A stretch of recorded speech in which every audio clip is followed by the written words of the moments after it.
Twelfth fail Hindi audio book part 4। तीसरे attempt के लिए जनरल स्टडी और इतिहास की कोचिंग करने की मनोज की इच्छा थी। माँ द्वारा दिए पैसों से उसने केवल इतिहास की कोचिंग पढ़नी शुरू कर दी। जनरल स्टडी की कोचिंग के पैसे उसके पास नहीं बचे।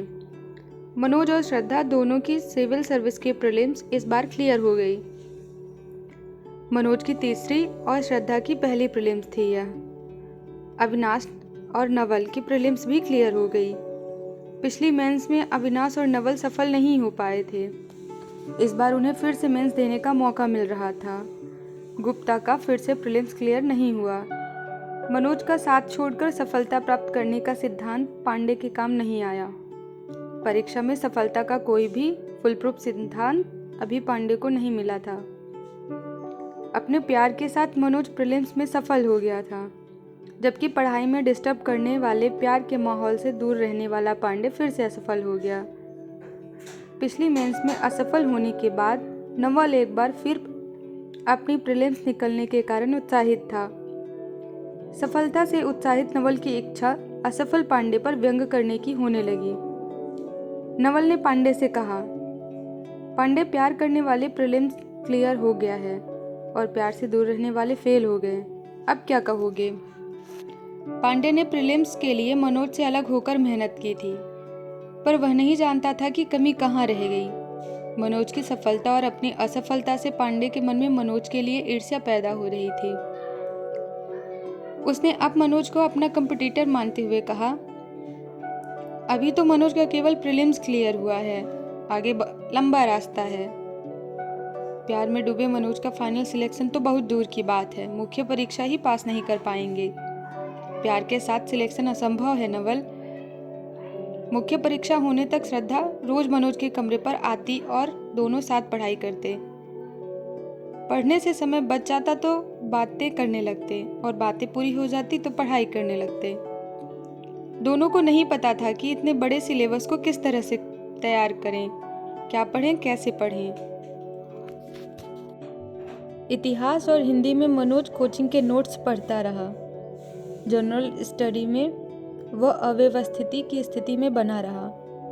पैसों के लिए मनोज अभी भी 2 घंटे कुत्ते घुमाने का काम कर रहा था। मनोज, श्रद्धा, अविनाश और नवल, इन्होंने IAS की मुख्य परीक्षा दे दी। सभी लोग अपने रिजल्ट का इंतजार करने लगे। सामान्य अध्ययन के पेपर मनोज के अच्छे नहीं गए थे। इतिहास, हिंदी साहित्य में वह उतना टू द पॉइंट नहीं लिख पाया था जितना परीक्षा में पूछा गया था। उत्तर लिखते समय सभी पॉइंट मनोज को याद नहीं रहे। रिजल्ट आ गया। मनोज और श्रद्धा का मुख्य परीक्षा में नहीं हुआ। मनोज के 3 अटेम्प्ट बेकार हो गए।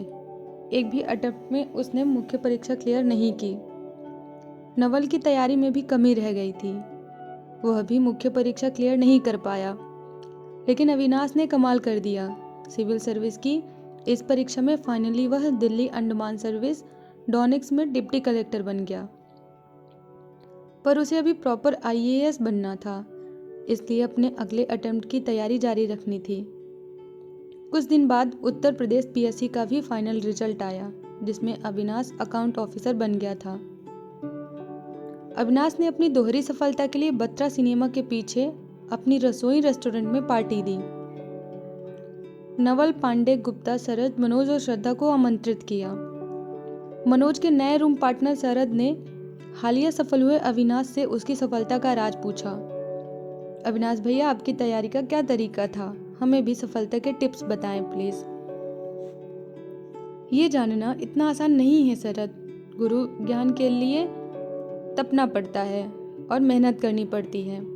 आपके लिए सफलता जब जीने मरने का प्रश्न बन जाए तब मैं सफलता के राज बताऊंगा, नहीं तो ऐसे तो कई लोग पूछते हैं, एक कान से सुनते हैं दूसरे से निकाल देते हैं, अविनाश ने कहा। शरद ने अविनाश से हिम्मत करके फिर पूछा, आप कैसे समझेंगे कि किसके लिए सफलता जीने मरने का प्रश्न बन चुकी है? तुम्हें देखकर आसानी से समझा जा सकता है कि तुम अभी गंभीर नहीं हुए। तुम्हें हर दूसरे महीने अपने किसी कजिन की शादी में ग्वालियर जाना पड़ता है। कितने कजिन हैं तुम्हारे? नई नई सफलता से पैदा हुए आत्मविश्वास से भरे अविनाश ने नई नई तैयारी करने आए शरद की पढ़ाई के प्रति लापरवाही पर कटु प्रहार किया। शरद को उम्मीद नहीं थी कि अविनाश उसे इस तरह व्यंग्य के माध्यम से पढ़ाई के लिए प्रेरित करेगा, पर सफल अविनाश को इस फील्ड का नया खिलाड़ी शरद कोई जवाब नहीं दे पाया। अविनाश की बात सुनकर शरद चुपचाप सामने रखा सूप पीने लगा। मनोज अपनी मुख्य परीक्षा की असफलता के कारण यह चिंतन कर रहा था कि उसकी तैयारी में क्या कमी रह गई थी। मनोज को लग रहा था कि कहीं न कहीं मेहनत के बावजूद उसकी पढ़ाई के तरीके में जरूर कोई बड़ी खामी रह गई थी। पढ़ाई के सही तरीके को तलाशने के लिए उसने चिंतित होकर अविनाश से पूछा, अविनाश बताओ ना, क्या तरीका रहा तुम्हारा पढ़ाई का? तुम्हारे अनुभव से हम लोगों को भी लाभ होगा। अरे कुछ विशेष नहीं, किसी दिन समय निकाल कर आओ तो विस्तार से बात करेंगे, अविनाश ने मनोज को टालते हुए कहा। पांडे चुपचाप बैठा यह चर्चा सुन रहा था। सामने रखी सलाद की प्लेट में से टमाटर का टुकड़ा उठाते हुए उसने अविनाश से कहा, अविनाश, मनोज के पास समय कहाँ है इन व्यर्थ की बातों के लिए? वे तो पहले ही बहुत व्यस्त हैं। पांडे इस बात से खुश था कि मनोज के प्रति उसकी भविष्यवाणी सही निकली। प्यार में डूबा मनोज मुख्य परीक्षा में फेल हो गया था। पांडे ने अपने सामने बैठे हुए कोल्ड ड्रिंक पी रहे नवल से कहा, क्यों नवल, मैंने कहा था ना कि प्यार के कारण मनोज का सिलेक्शन असंभव है। उसने पास बैठी श्रद्धा का भी कोई लिहाज नहीं किया। पांडे मनोज के मेंस में असफल होने का कारण केवल श्रद्धा को मान रहा था। अविनाश अपने सिलेक्शन की खुशी में दी जा रही पार्टी में पांडे की कुंठा को सहने के मूड में नहीं था। अविनाश ने उसे फटकारते हुए कहा, बकवास मत करो पांडे, तुम मंचूरियन खाओ। अविनाश की बात का पांडे पर कोई असर नहीं हुआ। वह मनोज की असफलता की अपनी भविष्यवाणी से अति उत्साहित हो गया था। वह अपने स्थान पर खड़ा हुआ और हाथ हिलाते हुए मनोज के घाव पर नमक छिड़कना शुरू किया। मनोज जी, आप एक सीन की कल्पना कीजिए। आज से 10-15 साल बाद जब आपको श्रद्धा जिंदगी के किसी मोड़ पर मिलेंगी और पूछेंगी कि मनोज आजकल क्या कर रहे हो, तो आप क्या कहेंगे? आटा चक्की पर काम कर रहा हूँ या जौरा से मुरैना टेम्पो चला रहा हूँ? इनमें से क्या जवाब होगा आपका? पांडे की बात सुनकर मनोज और श्रद्धा का चेहरा उतर गया। मनोज को बिल्कुल उम्मीद नहीं थी कि पांडे पार्टी के इस माहौल में इतनी घटिया बात कर सकता है। श्रद्धा की आंखों से आंसू बहने लगे। मनोज कभी श्रद्धा को देखता, कभी पांडे को। उसे समझ नहीं आ रहा था कि वह क्या करे। पांडे की बात सुनकर अविनाश भड़क गया। पांडे, यदि तुम अच्छा नहीं बोल सकते तो अपना मुंह बंद रखो। तुम तो प्रीलिम्स में ही फेल हो गए थे, तुमने कौन सा तीर मार लिया? मनोज ने कम से कम मेंस की परीक्षा तो दी। पांडे ने अविनाश की बात पर कोई ध्यान नहीं दिया और बहुत देर से सामने रखे मंचूरियन को खाते हुए कहा, मैं तो मनोज के भले के लिए कह रहा हूँ, पर उन्हें भले की बात कहाँ समझ आती है। पांडे मनोज का सारा भला श्रद्धा के बिना करना चाहता था।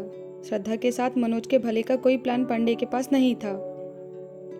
अपनी बात पूरी करके पांडे ने मंचूरियन की ग्रेवी को फ्राइड राइस में मिलाकर खाना शुरू किया। अपमान और शर्मिंदगी के कारण श्रद्धा का पार्टी में बैठना मुश्किल हो गया। वह अपने आंसू पोंछते हुए उठी और पार्टी छोड़कर जाने लगी। मनोज भी उसके पीछे चल दिया।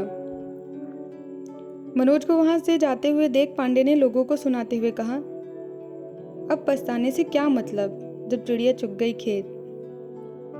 इसके पहले भी मनोज के कई बार अपमान हुए थे। गांव में घुसते ही व्यंग बाण झेले थे। लाइब्रेरी में भी उसे अपमानित किया गया था। अपमान और बेबसियों की एक लंबी श्रृंखला को उसने झेला था। पर आज श्रद्धा के सामने पांडे ने उसकी योग्यता और भविष्य पर ही सवाल खड़ा कर दिया। पांडे ने उसकी इस असफलता का सारा ठीकरा उसके पैर पर फोड़ दिया। दोनों सर झुकाए साथ चल रहे थे। दोनों मुखर्जी नगर के पार्क में जाकर बैठ गए। मनोज ने गुस्से से श्रद्धा से कहा, मैं पांडे को कभी माफ नहीं करूंगा, ये अपमान मैं कभी नहीं भूल पाऊंगा। श्रद्धा ने ठंडी आवाज में कहा, पांडे ने तो हमें आईना दिखाया है, असफलता ऐसे ही अपमानित होती है। अब इन अपमानों की आदत डालो मनोज। चेहरे का रंग लाल हो गया था मनोज का। श्रद्धा अपनी बात कहकर मनोज की प्रतिक्रिया का इंतजार कर रही थी, पर मनोज अभी भी अपमान में जल रहा था। मनोज को चुप देखकर श्रद्धा ने आगे कहा, इसीलिए मैं कहती थी कि केवल पढ़ाई पर ध्यान दो, बेकार की बात को दिमाग से निकाल दो। पर तुम्हारे साथ अब लोग मेरा भी अपमान कर रहे हैं। पांडे के कड़वे व्यंग से आहत मनोज को उम्मीद थी कि श्रद्धा पांडे को भुला देगी, पर जब श्रद्धा ने मनोज पर ही दोष लगाया तो वह उखड़ गया। ऐसा कौन सा अपराध कर रहा हूं मैं जो बार बार मुझे अपमानित किया जाता है? तुम भी मुझे ही गलत कह रही हो। पहले से अपमानित मनोज की आवाज थरथराने लगी और वह सामान्य से तेज हो गई। उसने अपने कपकपाते हुए हाथों से पार्क की बेंच के हत्थे को कस के पकड़ लिया। मैं तुम्हें गलत नहीं कह रही मनोज, पर बार बार ये प्यार अधूरी बात ही कह पाई। वह बात उलझी हुई थी। मनोज ने सामने खड़ी श्रद्धा की आंखों में गहराई से देखते हुए पूछा, किससे प्यार कर रहा हूं मैं? क्या प्यार कर रहा हूं? फिर कुछ देर रुककर उसने श्रद्धा से फिर पूछा, कौन कौन मुझसे प्यार करता है? तुम्हें तो पता ही होगा। पता है तो बताती क्यों नहीं? मनोज बेंच से उठकर खड़ा हुआ। उसे समझ नहीं आया कि वह खड़े होकर क्या करे, इसलिए वह बेंच पर फिर से बैठ गया। मेरे हाथ में कुछ नहीं है श्रद्धा, मैं क्या करूं? नहीं निकलती तुम मेरे दिल से, मैं क्या करूं? कोई कुछ भी कहे, मैं तुमसे दूर नहीं हो सकता। मैं प्यार नहीं कर रहा तुमसे, मैं तो केवल सांसें ले रहा हूं तुम्हारे नाम की। पांडे पूछता है कि 15 साल बाद तुम पूछोगी कि मैं क्या करता हूं तो मैं क्या कहूँगा? 10-20 साल बाद नहीं, हजारों साल बाद भी तुम पूछोगी ना कि मैं क्या कर रहा हूँ, तो भी मैं यही कहूँगा कि तुम्हारे नाम के साथ सिर उठाए खड़ा हूँ। ना जाने कब से मनोज के मन में दबी हुई प्यार की चिंगारी भड़क उठी। बिना किसी संकोच के मनोज ने श्रद्धा के सामने अपना प्यार अभिव्यक्त कर दिया। श्रद्धा की आंखें अब हिल नहीं पा रही थीं। वे मनोज के चेहरे पर जम सी गईं। मनोज की नजरें अंधेरे पार्क में कुछ ढूंढने लगीं।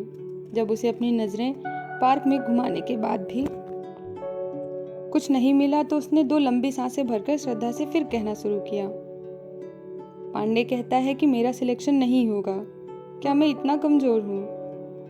क्या प्यार कमजोर कर देता है? बस मुझे लगे कि तुमने 2 घड़ी मेरे बारे में सोचा, इतने से ही मैं भरा भरा घूमता फिरूं।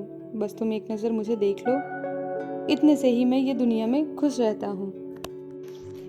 अपने वाक्य के अंत तक आते आते श्रद्धा के प्यार में मनोज पूरी तरह डूब चुका था। इसी डूबने से वह बच पाएगा, ऐसा उसे लग रहा था। श्रद्धा को लग रहा था कि मनोज अपनी नहीं, शायद उसकी खुद की बात कह रहा है। श्रद्धा भी मनोज के बारे में यही सब तो सोचती रहती थी। मनोज जब 5 दिनों के लिए अपने गांव चला गया था तब वह उसके लिए परेशान हो गई थी। आज उसकी बात सुनकर ना जाने कब से रुके हुए आंसू उसकी आंखों में आने को तरस रहे थे, लेकिन वह उन्हें रोकने की बहुत कोशिश कर रही थी। 1-2 मिनट बाद उसने कहा, चलो मनोज, देर हो रही है। मनोज उठा और श्रद्धा के साथ साथ चलने लगा, चुपचाप। श्रद्धा के हॉस्टल पहुंचने तक रास्ते भर दोनों में कोई बात नहीं की। मनोज के पास बोलने के लिए अब कुछ नहीं था, वह तो अपने आप को खाली कर चुका था और श्रद्धा शायद अपने भरे मन से बोलने लायक कोई मोती चुनने की कोशिश कर रही थी। हॉस्टल के बाहर स्ट्रीट लाइट में 2 छोटी लड़कियां बैडमिंटन खेल रही थीं। श्रद्धा हॉस्टल के गेट से सट कर खड़ी हो गई। श्रद्धा ने मनोज से कहा, मनोज, तुम्हारे भीतर असीम संभावनाएं हैं। तुम में अगर क्षमता नहीं होती तो मुझे तुमसे कुछ भी नहीं कहना था। अपनी क्षमता के साथ न्याय न करना, खुद से और इस समाज से अन्याय करना होगा। सारे अपमानों से बदला लेने का एक और केवल एक ही तरीका होता है, वह है सफल होकर दुनिया के सामने खड़े हो जाना। श्रद्धा मनोज की क्षमता पर भरोसा जता रही थी। अब वह विदा की बारी थी। श्रद्धा ने खेलती हुई लड़कियों की तरफ देखते हुए मनोज से कहा, मनोज, मैं केवल 2 घड़ी तुम्हें याद नहीं करती, मैं तुम्हें हमेशा याद करती हूँ। उसकी आंखों के सामने मनोज के गांव जाने वाले 5 दिन अचानक तैर गए। अकेले उदास दिन, हर जगह मनोज को ढूंढते तलाशते दिन, मनोज के बिना निर्जीव से पड़े दिन, मनोज के आने के बाद फिर से चंचल और सुख से भरे दिन। उसने अपनी आंखें लड़कियों की तरफ से हटाकर मनोज की तरफ कर ली। मनोज की आंखों में देखते हुए श्रद्धा ने कहा, मनोज, मैं तुमसे प्यार करती हूँ, बहुत प्यार करती हूँ। कुछ देर सन्नाटा रहा। केवल रैकेट पर शटल के लगने की आवाज़ आ रही थी। श्रद्धा ने मनोज को एकटक देखते हुए कहा, अब उलट पुलट दो ना ये दुनिया प्लीज़। श्रद्धा ने मनोज के प्यार और उसकी क्षमताओं को एकसार कर दिया। इतना कहकर श्रद्धा ने एक पल मनोज को देखा और पलटकर हॉस्टल चली गई। मनोज गेट पर खड़ा रह गया। उसकी दुनिया अचानक एक पल में बदल गई थी। श्रद्धा की आवाज़ उसके कानों में गूंज रही थी, अब उलट पुलट दो ना ये दुनिया प्लीज़। बैडमिंटन में जीतने वाली लड़की ने हारने वाली लड़की से कहा, तो शटल पर फोकस नहीं कर रही है, इसलिए बार बार हार जाती है। फोकस करना। मनोज ने लड़की की आवाज़ सुनी और हल्की सी मुस्कान उसके होठों पर तैर गई। फिर वह तेजी से पलटा और नेहरू विहार जाने की जगह गांधी विहार जाने लगा। गांधी विहार जाने के लिए जब कोई टेम्पो नहीं खाली मिला तो उसने गांधी विहार जाने के लिए दौड़ लगा दी। मनोज को बार बार श्रद्धा की बात सुनाई दे रही थी, मैं तुमसे बहुत प्यार करती हूँ। कब से यह एक वाक्य मनोज सुनना चाह रहा था। कब से वह श्रद्धा के चेहरे को इसी लालसा से देखता था कि वह उसके प्यार को स्वीकार करके मुस्कुरा जाए। आज वह दिन आ गया था। लेकिन क्या प्यार किसी के भीतर इतनी ऊर्जा भर देता है? मनोज को लग रहा था कि वह दौड़ नहीं रहा बल्कि उड़ रहा है, और उड़कर अविनाश के कमरे पर नहीं जा रहा बल्कि आसमान के तारे तोड़ने जा रहा है। अब तक की असफलता की निराशा पीछे छूटती जा रही थी और सफलता की उम्मीद उसे आगे बढ़ा रही थी। 10 मिनट लगातार दौड़ने के बाद वह अविनाश के कमरे पर पहुंच गया। अविनाश ने रात को 10 बजे मनोज को हाँफते हुए अपने दरवाजे पर देखा तो चौंक गया।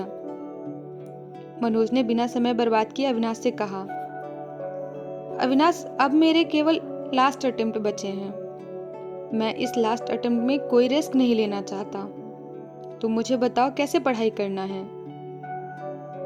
अविनाश समझ गया कि उसके दिल पर गहरी चोट लगी है। फिर भी अविनाश ने उससे कहा, कल आते। रात को क्यों परेशान हुए? मेरे पास बिल्कुल समय नहीं है। एक एक पल मेरे लिए कीमती है। मनोज ने तपाक से कहा। अविनाश ने अपने हाथ में बंधी डिजिटल वॉच उतारी और उसे देते हुए कहा, अब तुम पढ़ाई के सही ट्रैक पर आ गए हो। इसी खुशी में ये गिफ्ट मेरी तरफ से। मनोज ने चौंकते हुए कहा, थैंक यू अविनाश, लेकिन मुझे गिफ्ट की जरूरत नहीं है। तुम यदि पढ़ाई के कुछ टिप्स बताओगे तो मेरे लिए बहुत उपयोगी होंगे। अविनाश ने मुस्कुराते हुए कहा, घड़ी बांध लो पहले। उसने चुपचाप अविनाश द्वारा दी गई डिजिटल वॉच अपनी कलाई पर बांध ली।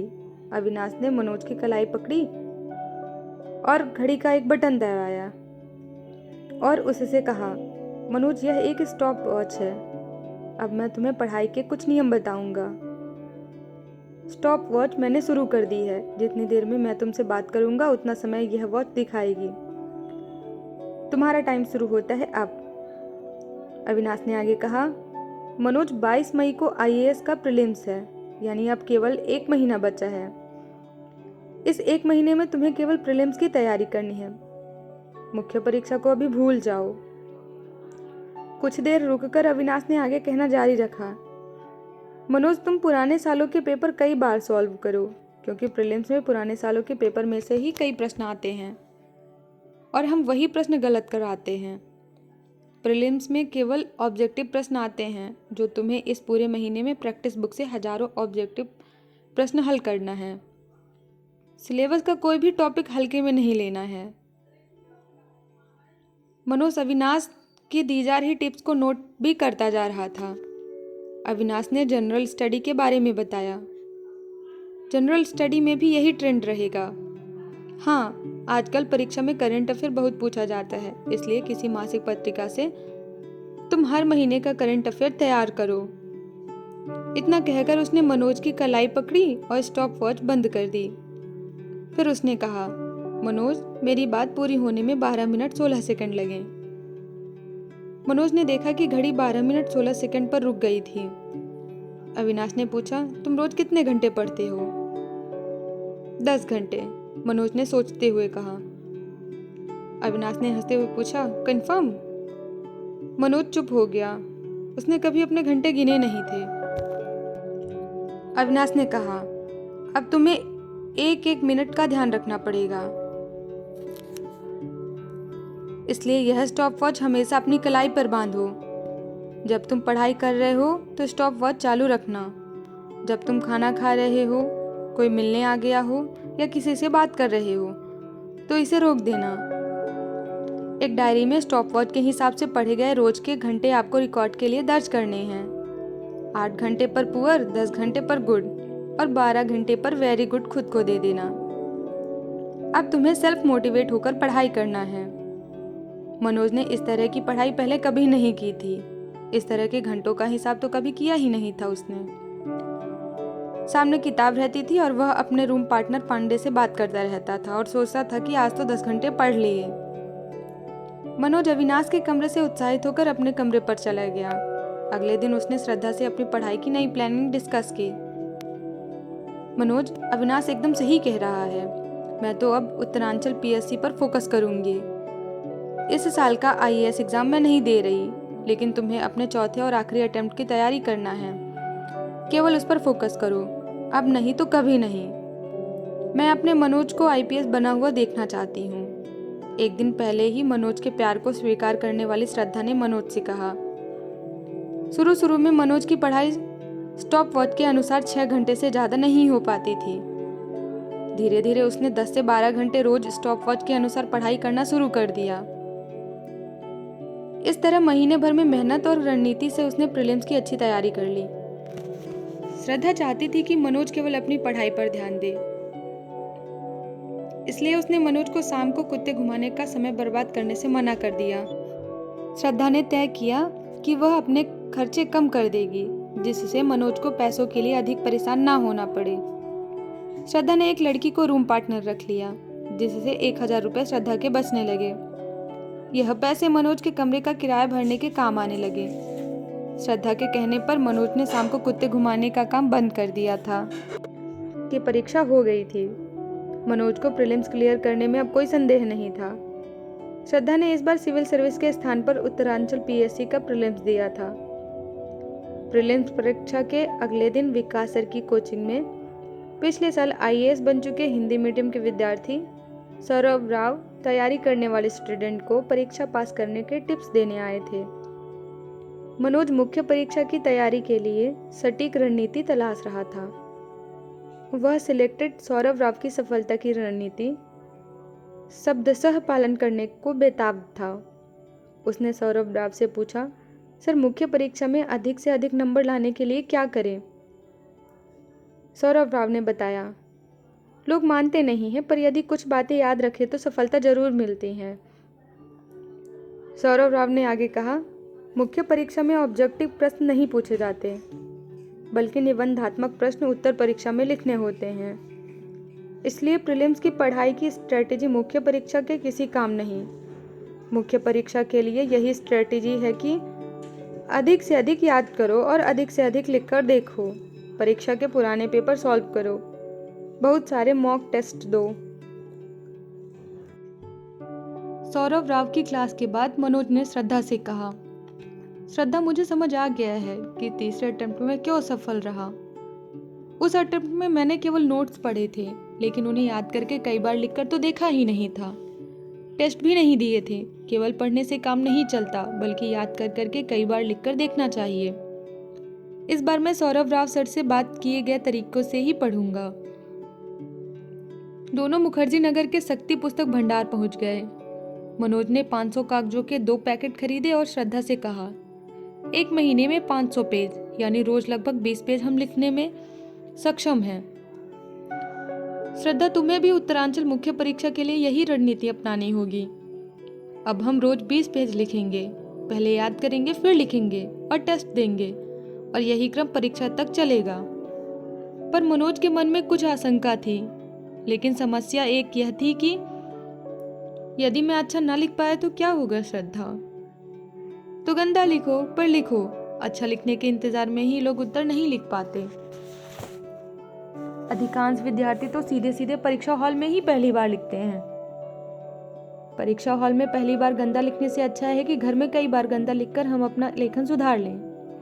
श्रद्धा ने मनोज से कहा। सही कह रही हो तुम, इस बार मैं इतना लिखूंगा जितना पूरे जीवन में मिलकर भी नहीं लिखा होगा, मनोज ने कहा। मनोज अब सुबह 4 बजे उठने लगा, परीक्षा के पुराने पेपरों का अवलोकन करता और निश्चित टॉपिक के प्रश्न का उत्तर नोट्स और किताबों से याद करता। उसे जब वह टॉपिक याद हो जाता तो निश्चित समय में उसे लिखकर देख लेता। सुबह से लगातार 12 बजे तक उसे दोपहर में 2 घंटे के भोजन और विश्राम के बाद 2 बजे से 6 बजे तक दूसरे विषय में यही क्रम दोहराता। तीसरे अटेम्प्ट के विपरीत इस बार श्रद्धा सुबह से मनोज के कमरे पर नहीं आती थी, बल्कि दिन भर की पढ़ाई का लक्ष्य दे जाती।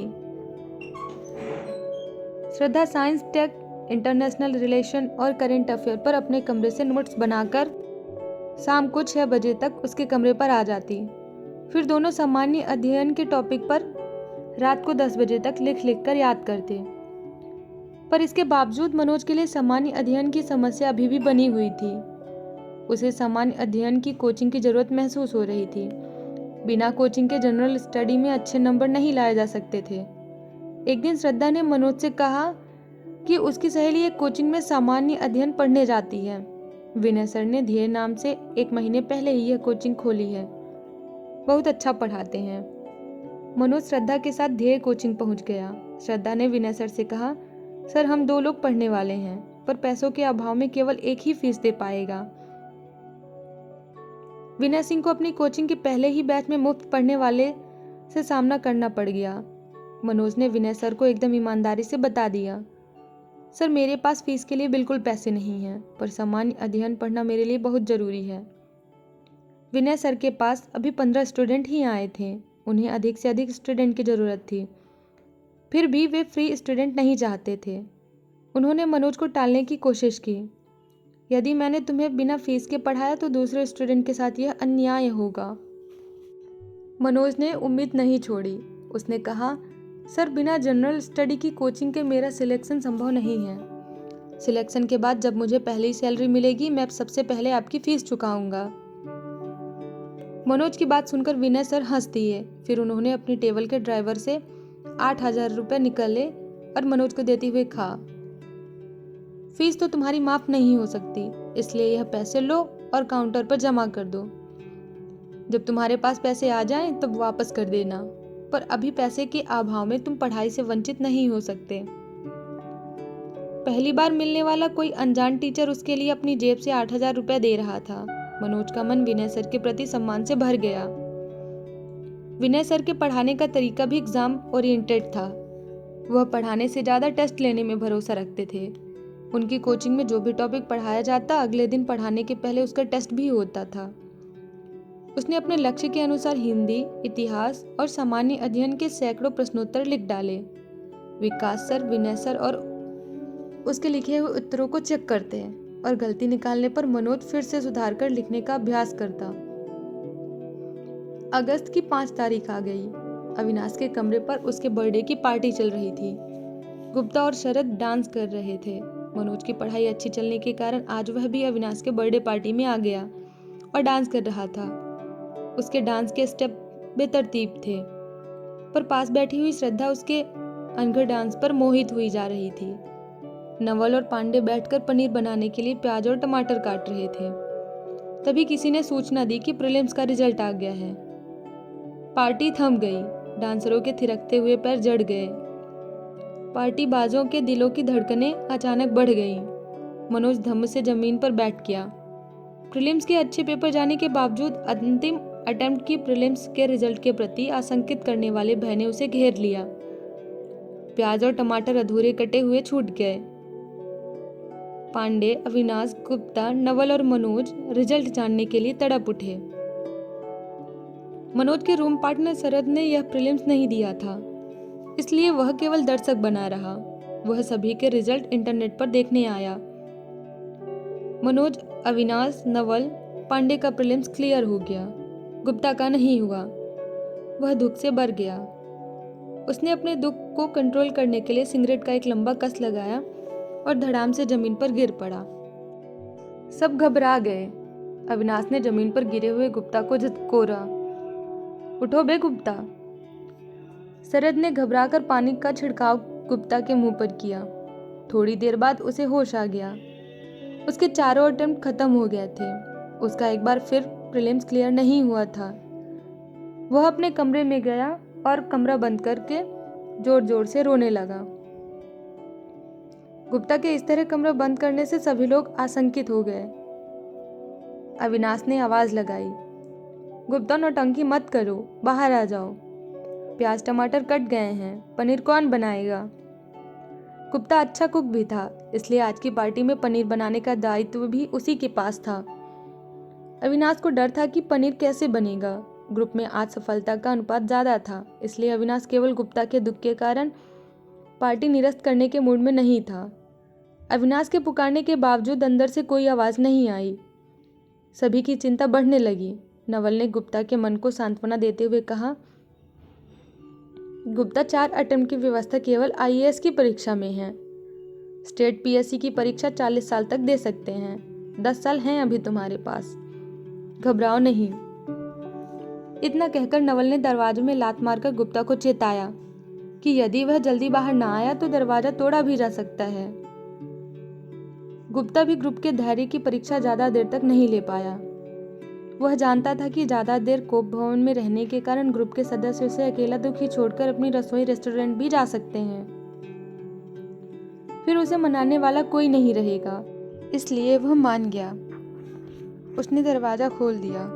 वापस आने पर उसके हाथ में 6 स्टील के स्टार और 2 आईपीएस के तमगे थे। वह अपनी पुलिस की वर्दी में से उन्हें निकाल लाया था।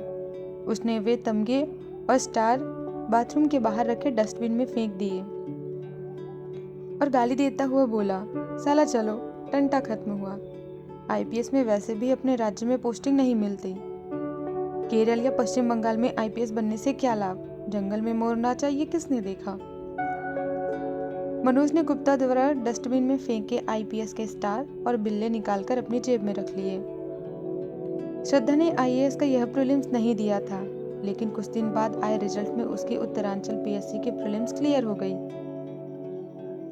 श्रद्धा हरिद्वार जाकर उत्तरांचल की मुख्य परीक्षा भी दे आई। प्रीलिम्स के रिजल्ट के बाद मनोज दुगने जोश के साथ मुख्य परीक्षा की तैयारी में जुट गया। उसे अब दिन रात का होश ही नहीं था। 20 पेज लिखने का लक्ष्य रोज 25-30 पेज तक पहुंच गया। एक अजीब सा पागलपन उस पर छा गया था।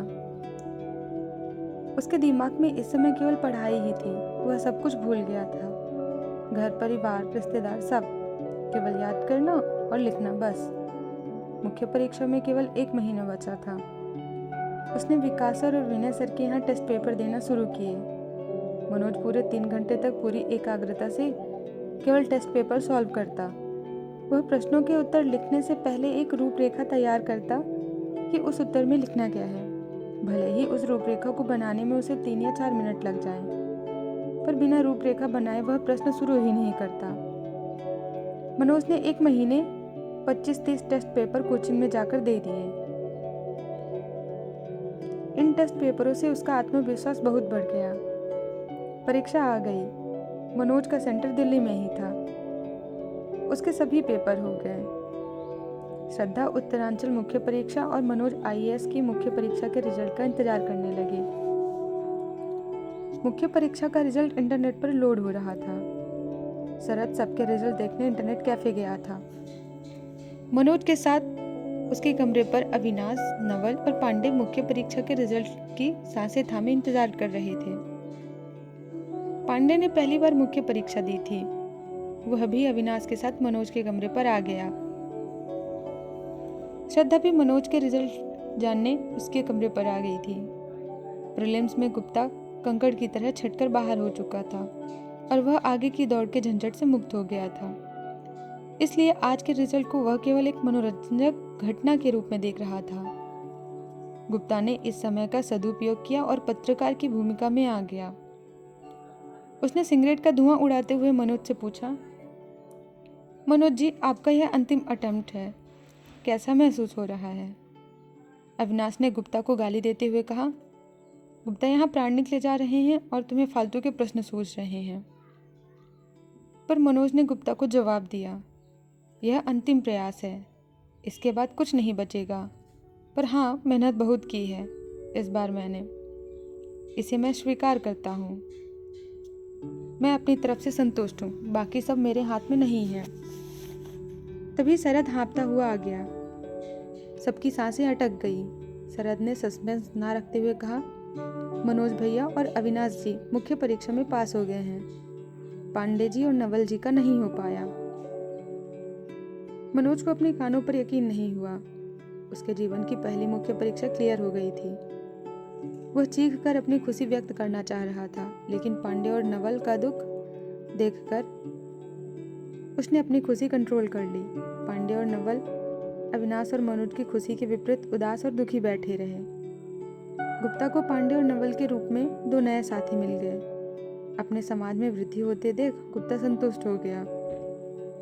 पांडे और नवल को असफल और दुखी देखकर मनोज ने कहा, तुम दोनों चिंता मत करो, अगली बार तुम्हारा जरूर हो जाएगा। निराश और दुखी पांडे पर मनोज की सांत्वना का कोई असर नहीं पड़ा। वह मनोज के पलंग पर निढाल सा बैठ रहा। नवल भी अपनी असफलता के दुख में वहीं कुर्सी पर बैठा रो रहा था। अब इस कमरे का दृश्य बड़ा ही अजीब था। दो सफल लोग प्रसन्न थे और दो असफल लोग रो रहे थे। दो तटस्थ व्यक्ति दुखी लोगों को ढाढ़स बंधा रहे थे और सफल लोगों को बधाई भी दे रहे थे। कुछ देर बाद सभी अपने अपने रास्ते चल दिए।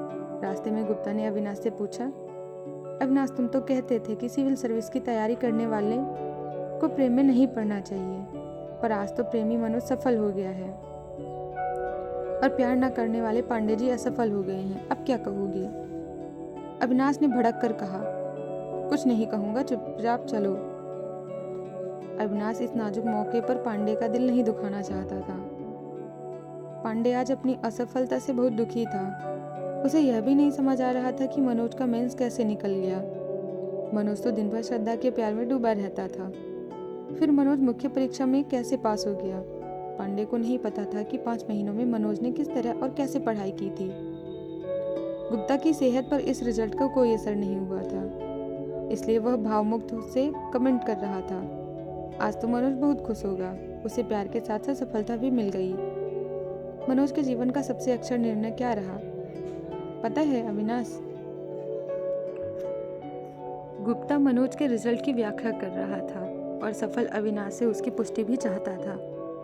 अविनाश ने बात टालने के उद्देश्य से कहा, बता दो, बिना बताए तुम मानोगे भी नहीं। गुप्ता ने अपनी आवाज को रहस्यमयी ढंग से धीमा करते हुए कहा, पांडे को अपने कमरे से निकालना और श्रद्धा से प्यार करना। पांडे ने जब गुप्ता की बात सुनी तो जैसे आग लग गई। क्रोध से भरे पांडे ने कहना शुरू किया, गुप्ता, मुझे मनोज ने नहीं निकाला, बल्कि मैं ही उसे छोड़कर गांधी विहार आ गया था। दूसरी बात, मनोज की सफलता अभी दूर है, फाइनल रिजल्ट अभी नहीं है, इंटरव्यू अभी बाकी है। तीसरी बात, ऐसे प्यार बहुत देखे हैं। श्रद्धा के घर वालों को जिस दिन पता चलेगा कि वह दिल्ली में प्यार कर रही है, उसे दिल्ली से खींचकर ले जाएंगे और मनोज का प्यार धरा रह जाएगा। गुप्ता, कौन बताएगा श्रद्धा के घर वालों को? पांडे के मन में अब क्रोध, दुख, ईर्ष्या, निराशा, पराजय के भाव घुल मिलकर गड्ढमड हो रहे थे।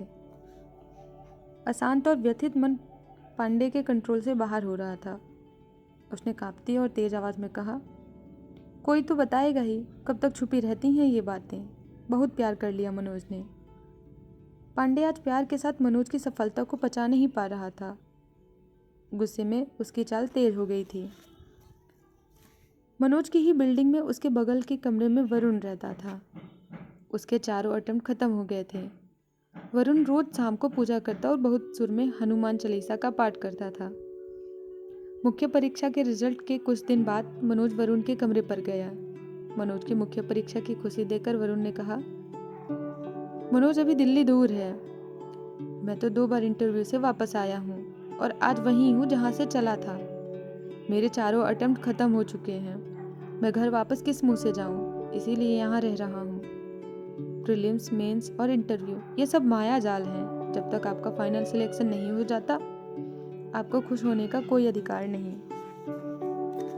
वरुण ने अपने दिल का दर्द कड़वे यथार्थ के रूप में मनोज से कह दिया। मनोज चुपचाप अपने कमरे पे वापस आ गया।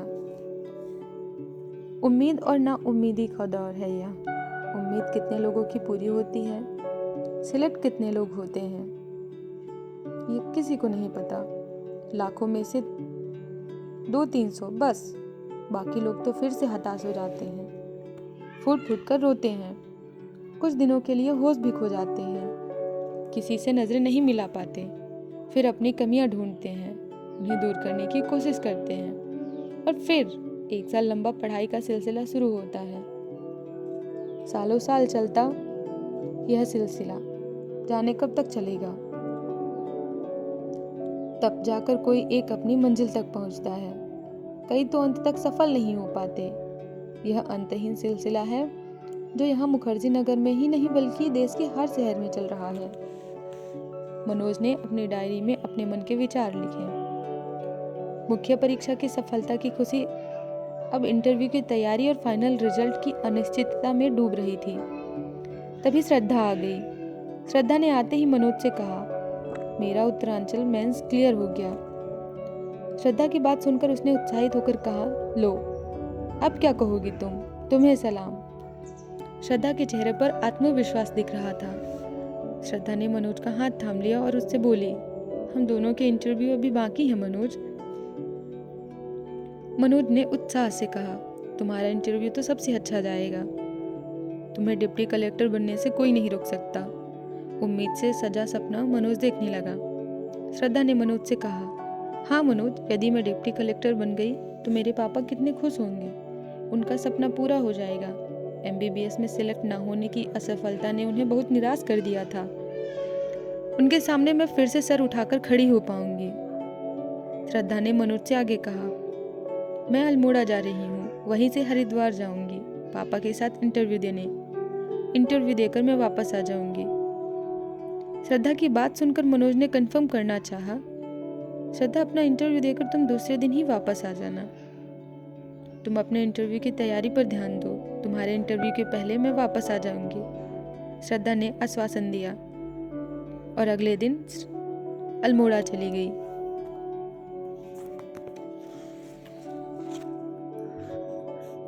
एक शाम श्रद्धा का फोन मनोज के कमरे के नीचे STD पर आया।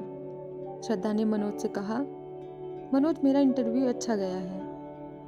फिर कुछ देर रुककर श्रद्धा ने मनोज से कहा, पर मैं दिल्ली नहीं आ पाऊंगी। श्रद्धा की बात सुनकर मनोज ने आश्चर्य से पूछा, क्यों श्रद्धा, क्या हुआ? श्रद्धा ने दुखी स्वर में कहा, दिल्ली से किसी ने पापा को फ़ोन करके यह बात बता दी है कि मैं किसी लड़के से प्यार कर रही हूँ। मम्मी कह रही थी कि जब से यह फ़ोन आया है तब से पापा दुखी हैं। किसने किया होगा फ़ोन? मनोज ने आश्चर्य से पूछा। मुझे क्या पता, श्रद्धा ने किसी पर संदेह नहीं किया। मनोज STD से जब अपने कमरे पर आया तो परेशान था। 5 दिन बाद श्रद्धा का फिर फोन आया। इस बार श्रद्धा ने चहकते हुए मनोज से कहा, मनोज मेरा उत्तरांचल PSC में डिप्टी कलेक्टर के लिए सिलेक्शन हो गया है। मनोज की खुशी का ठिकाना नहीं रहा। उसने कहा, वाह श्रद्धा, यह तो बहुत बड़ी खबर है। लगता है आज का दिन ईश्वर ने हमारे नाम लिख दिया है। हाँ मनोज, आज मैं बहुत खुश हूँ। आज मैंने पापा के सपने को पूरा कर दिया है। पापा भी बहुत खुश हैं, श्रद्धा ने मनोज से कहा। श्रद्धा के सिलेक्शन की खुशी में मनोज को अपने इंटरव्यू की चिंता हो आई। श्रद्धा, मैं भी आज बहुत खुश हूँ। मेरे इंटरव्यू के पहले तुम आ जाओगी ना? श्रद्धा ने उदास स्वर में मनोज से कहा। मनोज, जब से दिल्ली से वह फ़ोन आया है मेरे पापा को लगता है मैंने उनका भरोसा तोड़ दिया है। श्रद्धा की बात सुनकर मनोज ने कहा, क्या किसी से प्यार ना करके ही यह भरोसा बचा रह सकता है? मनोज की बात सुनकर श्रद्धा कुछ कह नहीं पाई। मुख्य परीक्षा का रिजल्ट आए काफी दिन हो गए थे। पांडे का दुख कम हो गया था, इसलिए जब अविनाश मनोज से मिलने उसके कमरे पर जाने लगा तो वह भी उसके साथ हो लिया। शाम हो चुकी थी। पास के कमरे में वरुण हनुमान चालीसा का पाठ कर रहा था। उसका स्वर आज उदास था, लेकिन हनुमान चालीसा की विद्यावान गुणी अति चातुर राम काज करवे को आतुर पंक्त तक आते आते उसका उदास स्वर रोने की आवाज में हनुमान चालीसा पढ़ने लगा और अंत में वह हनुमान चालीसा छोड़कर जोर जोर से रोने लगा। फिर अचानक भड़ाभड़ की आवाज़ सुनाई देने लगी, जैसे कोई सामान नीचे पटक रहा हो। मनोज, पांडे और अविनाश वरुण के कमरे की ओर लपके। वहां जाकर देखा तो वरुण अपने पलंग पर डला जोर जोर से रो रहा है। पूजा की अलमारी के नीचे भगवान का सिंहासन, पीतल के हनुमान जी और दूसरी देवी देवता जमीन पर डले हुए हैं। सब लोग घबरा गए। सबको आशंका हुई कि वरुण के परिवार में कुछ अनिष्ट हो गया हो। वरुण का रूम पार्टनर कोने में खड़ा था। मनोज ने उससे इस विलाप का कारण जानना चाहा। वह कुछ बोल पाता उसके पहले वरुण ने जोर जोर से, हाय वंदना, तुम कहाँ चली गई? अब मैं कैसे जीऊंगा? का हृदय विदारक रुदन प्रारंभ कर दिया। प्यार के मामलों के विशेषज्ञ समझ गए कि मामला लड़की का है। वरुण के रूम पार्टनर ने मौका मिलते ही घटना को विस्तार से बताना शुरू कर दिया। वरुण की प्रेमिका उत्तर प्रदेश पीएससी में सेल टैक्स इंस्पेक्टर के पद पर चयनित हो गई है। पढ़ाई के दौरान दोनों प्यार करने लगे थे। वरुण उस लड़की ने वादा किया था कि सिलेक्शन के बाद ही वह शादी कर पाएगी। लड़की का सिलेक्शन हो गया और वरुण का नहीं हुआ। सिलेक्शन के बाद उसने यूपी में सिलेक्टेड डीएसपी लड़के से शादी कर ली, इसलिए वरुण दुखी है। यह कहानी सुनकर पांडे से रहा नहीं गया। उसने सामूहिक रूप से कहा, पहले पढ़ाई कर लेते, प्यार बाद में कर लेते।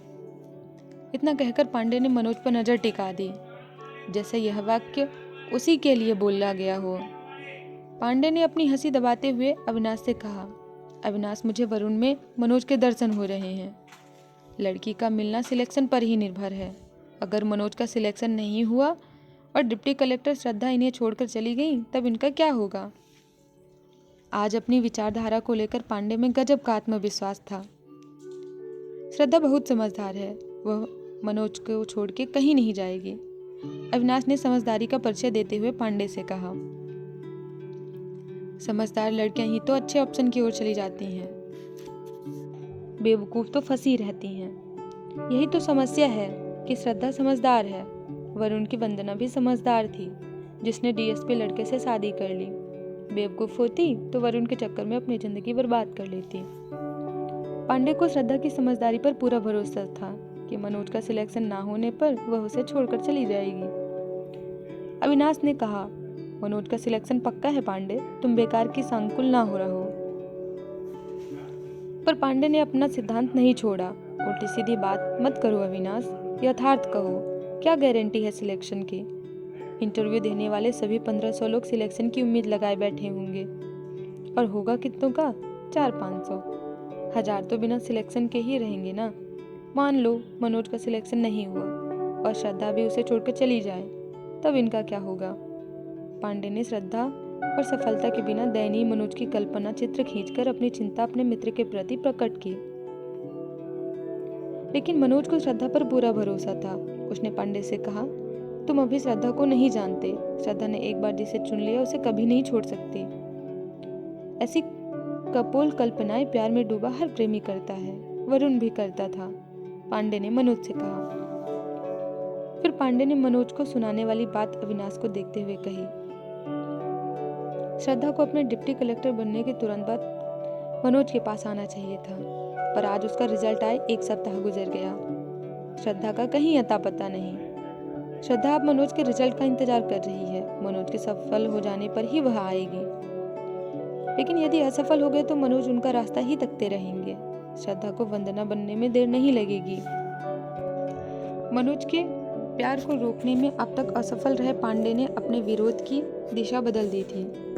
अब वह डिप्टी कलेक्टर बनने के बाद श्रद्धा पर आरोप लगा रहा था कि उसका प्यार सच्चा नहीं है और वह मनोज के असफल रहने पर उसे छोड़ देगी। एक दिन इंटरव्यू की कोचिंग के बाद मनोज ने कमरे पर आकर देखा कि बगल के कमरे में रहने वाला वरुण अपना सूटकेस पकड़े कहीं जा रहा है। मनोज ने उससे पूछा, कहाँ जा रहे हो वरुण भाई? वरुण ने भड़क कर कहा, इस बेवफा दिल्ली को छोड़कर अपने घर जा रहा हूँ। अभी मर नहीं गया हूँ मैं। नहीं बन पाया IAS IPS तो क्या हुआ? ऐसा कौन सा बड़ा काम करते हैं IAS IPS? नेताओं के सामने अपनी पूंछ ही तो दबाकर खड़े रहते हैं। इसलिए अब मैं राजनीति में जाऊंगा, मंत्री बनूंगा। मनोज, तुम्हारा सिलेक्शन ना हो तो घबराना नहीं, मेरी पार्टी ज्वाइन कर लेना। तुम्हें भी विधायक बनवा दूंगा। कई दिन की बढ़ी हुई दाढ़ी और कई दिन से ना सोई लाल आंखों में अजीब सी बेचारगी वरुण के चेहरे पर झलक रही थी। पागलों की तरह अनर्गल बातें कर रहा था वह। उसके पैर एक जगह स्थिर नहीं थे। जमीन पर रखे अपने ब्रीफकेस को छोड़कर वह सीढ़ियों की तरफ बढ़ गया। फिर उसे याद आया कि वह अपना ब्रीफकेस भूल गया है। उसने वापस आकर अपना ब्रीफकेस उठाया और सीढ़ियों पर लड़खड़ाते हुए नीचे उतरने लगा। अंतिम कुछ सीढ़ियों पर वह संभल नहीं पाया और लड़खड़ाकर गिर गया। ब्रीफकेस भी खुलकर गिर गया। मनोज ने लपक कर सीढ़ियां उतरकर वरुण को संभाला। ब्रीफकेस में कुछ सामान और वरुण की प्रेमिका वंदना के कुछ फोटो बाहर फैल गए। मनोज ने उन्हें संभालकर सूटकेस में रख दिया। वरुण अपने कमरे को लगातार देखने लगा। कमरे को लगातार देखते हुए वरुण बोला, 5 साल से रह रहा हूं यहाँ, अब कभी नहीं आऊँगा। मनोज को देखकर वरुण ने कसकर मनोज को गले लगा लिया और जोर जोर से रोने लगा। वरुण के साथ मनोज के भी आंसू निकल आए। वरुण रिक्शे में बैठकर चला गया। मनोज देर तक वरुण को जाते हुए देखता रहा। डिप्टी कलेक्टर बनने के बाद श्रद्धा मनोज के इंटरव्यू के पहले दिल्ली जाना चाहती थी। पापा के पास दिल्ली से आए अनजाने फोन के कारण वह अपने पापा से बात नहीं कर पा रही थी। लेकिन एक दिन उसके पापा अपने बगीचे में फूल और सब्जियों को पानी दे रहे थे। श्रद्धा दूर खड़े अपने पापा से अपने मन की बात कहने की हिम्मत जुटा रही थी। उसने कहा, पापा ये गुलाब कितने अच्छे खिले हैं ना, पिछले साल कैसे मुरझा गए थे। श्रद्धा, गुलाब तो इसी साल लगाए हैं, पिछले साल यह गुलाब नहीं लगे थे। तुम कुछ और कहना चाहती हो शायद। पापा शायद उसके मन की उलझन समझ रहे थे। श्रद्धा की हिम्मत नहीं हो रही थी कि पापा के सामने मनोज के बारे में बात करने की कि कैसे बात की जाए, और बात किए बिना रहा भी नहीं जा सकता था। पापा ने श्रद्धा से अभी तक दिल्ली से आए फोन का जिक्र नहीं किया था। उसकी मम्मी ने ही उसे फोन वाली बात बताई थी। इसलिए अब उसने यह तय कर लिया था कि वह अपने पापा के मन में आई हुई सारी शंकाओं को खत्म करके पापा की अनुमति से ही दिल्ली जाएगी। उसने पापा से नजर चुराते हुए कहा, पापा, वो दिल्ली में मनोज है ना। इस अधूरे वाक्य के आगे वह कुछ बोल नहीं पाई। उसे अपने गले में अवरोध महसूस हुआ। पापा उसके चेहरे की रंगत देखकर उसके मन का हाल समझ गए। पापा ने पूछा, क्या वह भी तुम्हारे साथ डिप्टी कलेक्टर बन गया है। श्रद्धा की राह आसान नहीं थी। उसने कहा, उसका आईएएस मेंस क्लियर हो गया है, इंटरव्यू देना बाकी है उसे। कौन सा अटेम्प्ट था। पापा पूरी खोजबीन कर रहे थे। लास्ट। श्रद्धा का चेहरा झुका हुआ और कुछ देर चुप्पी रही। इस चुप्पी का मौका उठाते हुए श्रद्धा ने अपनी मांग पापा के सामने रख दी। मनोज का इंटरव्यू है पापा, मैं जाऊं क्या दिल्ली। उसका फाइनल सिलेक्शन हो जाने दो पहले श्रद्धा।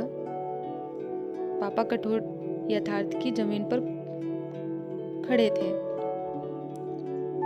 श्रद्धा ने अपने मन की सारी हिम्मत जुटाकर अपनी अंतिम बात पापा से कह दी। पापा, यदि उसका सिलेक्शन नहीं हुआ तब तो उसके पास जाना और जरूरी हो जाएगा। पापा को समझ नहीं आ रहा था कि वह अब क्या बोलें। वह श्रद्धा के मन की दशा पर हैरान थे, पर उन्होंने बिना पिघले उससे वचन लेना चाहा। मुझे उम्मीद है तुम मेरा भरोसा नहीं तोड़ोगी। क्या किसी से प्यार न करके ही यह भरोसा बचा रह सकता है। श्रद्धा कुछ दिन पहले मनोज के कहे गए इस वाक्य को पापा से कहना चाहती थी, पर यह वाक्य उसके मन से निकलकर उसके गले में आकर दम तोड़ गया। वह पापा से नहीं कह पाई। उसकी आंखें भीग गई। वह आपस अपने कमरे में आ गई। एक दिन श्रद्धा के पुराने स्कूल सरस्वती शिशु मंदिर अल्मोड़ा में उसके डिप्टी कलेक्टर बनने के उपलक्ष्य में सम्मान समारोह आयोजित हुआ। श्रद्धा के साथ उसके मम्मी पापा को भी मंच पर बिठाया गया। श्रद्धा को उसकी प्रिंसिपल ने मेडल पहनाया। श्रद्धा से स्कूल के बच्चों को प्रोत्साहित करने के लिए 2 शब्द बोलने के लिए कहा गया। श्रद्धा ने बोलना शुरू किया। आदरणीय दीदी, आचार्य जी और मेरे प्यारे भैया बहनों, ऐसा ही एक सम्मान समारोह 7 साल पहले यहाँ इसी जगह हुआ था, जिसमें एमबीबीएस के लिए चयनित बच्चों का सम्मान हुआ था। मैं एमबीबीएस में सिलेक्ट नहीं हो पाई थी, और वहाँ पीछे बैठी थी, दुखी, उदास। मेरे पापा को मेरी सफलता पर पूरा भरोसा था, पर मैंने पापा का भरोसा तोड़ दिया था। श्रद्धा ने कुछ देर सांसें ली और फिर आगे कहना जारी किया। मैंने उस दिन खुद को वचन दिया कि मैं अपने पापा का भरोसा कभी नहीं तोड़ूंगी, चाहे कुछ भी हो जाए। श्रद्धा ने आगे कहना जारी किया। बच्चों, यह इम्पोर्टेंट नहीं है कि हम अपनी ज़िंदगी में क्या लक्ष्य बनाते हैं। इम्पोर्टेंट यह है कि हम उस लक्ष्य को पाने के लिए जी जान से जुटते हैं या नहीं। हमें वादे करना चाहिए, खुद से, अपने माता पिता से, अपने दोस्तों से, कि जब तक हमें अपना लक्ष्य ना मिल जाए हम चैन से नहीं बैठेंगे। वह कुछ देर चुप रही। हॉल में तमाम बच्चों के माता पिता भी उसे ध्यान से सुन रहे थे। उनकी तरफ देखकर श्रद्धा आगे बोली, पर मेहनत करते बच्चों के मन में माता पिता को भी यह भरोसा देना होगा कि यदि तुम तमाम मेहनत के बाद भी सफल नहीं हुए तो मेरी बाहें तुम्हें संभालने के लिए हमेशा तुम्हारी तरफ फैली हुई हैं। आज तुम असफल भी हो गए तो कोई बात नहीं, कल सफल हो जाओगे। मैं हार में भी तुम्हारे साथ हूँ और तुम्हारी जीत में भी तुम्हारे साथ हूँ। मैं हर असफलता में तुम्हारे पास हूँ, तुम्हारे साथ हूँ। श्रद्धा अपने भाषण के अंतिम पड़ाव पर पहुंच गई। मेहनत करने वाला हर बच्चा अपने माता पिता, अपने दोस्तों से यही चाहता है कि यदि वह सफल हो गया केवल तभी उसे आपका प्यार ना मिले, यदि वह असफल भी हो गया तब भी आपका प्यार उसे मिले। वह चाहता है आप उसे दिलासा दें, उसको संभाल लें। देखना, आप इसके साथ इस तरह का व्यवहार करेंगे तो वह कोई राह चुनकर जरूर सफल हो जाएगा, क्योंकि कोई भी असफलता अंतिम नहीं होती। हर असफलता के बाद एक सफलता जरूर मिलती है। इतना कहकर श्रद्धा अपनी जगह पर बैठ गई। उसके पापा के भीतर लगातार यही शब्द गूंज रहे थे, यदि वह सफल हो गया तभी उसे आपका साथ, आपका प्यार ना मिले। यदि वह असफल भी हो गया तब भी आप उसको प्यार करें। 2 दिन बाद मनोज का इंटरव्यू था। श्रद्धा रात को अपनी डायरी अपने सीने पर रखकर आंखें बंद कर लेटी थी। उसके आंसू उसके गालों पर सूख गए थे। श्रद्धा के पापा उसके कमरे में आए। उसकी डायरी के आखिरी पन्नों में सिर्फ स्याही में भीगे आंसुओं के नीले धब्बे दिखाई दे रहे थे। कुछ समझ नहीं आया कि लिखा क्या है। पापा ने डायरी को उसके सिरहाने रख दिया और उसे एकटक देखते रहे। कुछ दिन पहले पापा का सपना पूरा करने वाली श्रद्धा का चेहरा उदासी में डूबा है। पापा से ज्यादा श्रद्धा को कौन जानता है। उसकी समझदारी पर पूरा भरोसा है पापा को। वह पापा की सबसे प्यारी बेटी है। उसने कभी कोई जिद नहीं की, कभी अपनी कोई इच्छा पापा को नहीं बताई, हमेशा सिर्फ पढ़ाई में मन लगाया। पापा को आज वह दिन याद आ रहा था जब श्रद्धा पहली बार स्कूल ड्रेस पहनकर स्कूल जाने को तैयार हुई थी। 3 साल की नन्ही श्रद्धा का मन उस दिन स्कूल जाने का नहीं हो रहा था। वह तो घर में नए नए आए छोटे से खरगोश चीकू के साथ खेलना चाह रही थी।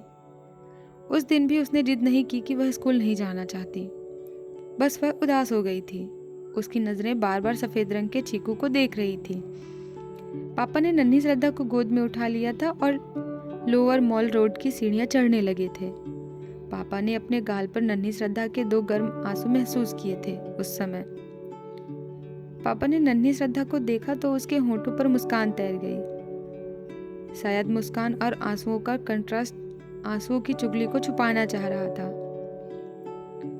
आज भी पापा श्रद्धा का चेहरा देख रहे हैं। पापा को देखकर उसके होंठों पर मुस्कान आ गई। पापा अपनी बेटी के पास बैठ गए और उसके सिर पर हाथ फेरने लगे। उसकी पलकें बंद हो गईं। उसकी बंद पलकों में पता नहीं क्या हलचल थी। शायद अथाह अतल नीला समुद्र आंखों के भीतर हलचल कर रहा था, पर आंखें खुली नहीं। बिना खुले ही वह समुद्र श्रद्धा के गालों पर बहने लगा। उसके होठों में मुस्कान गायब हो गई। पापा ने अपनी बेटी को सीने से सटा लिया। पिछले कई दिनों से डरी हुई सहमी हुई चिड़िया फिर से अपने पंखों में जान महसूस करने लगी। कल मनोज का इंटरव्यू है। वह अभी भी श्रद्धा का इंतजार कर रहा है। इंटरव्यू के लिए उसने विकास सर के यहाँ कोचिंग कर ली और अपने कैरियर, गृहनगर और समसामयिक घटनाओं की अच्छी तैयारी कर ली।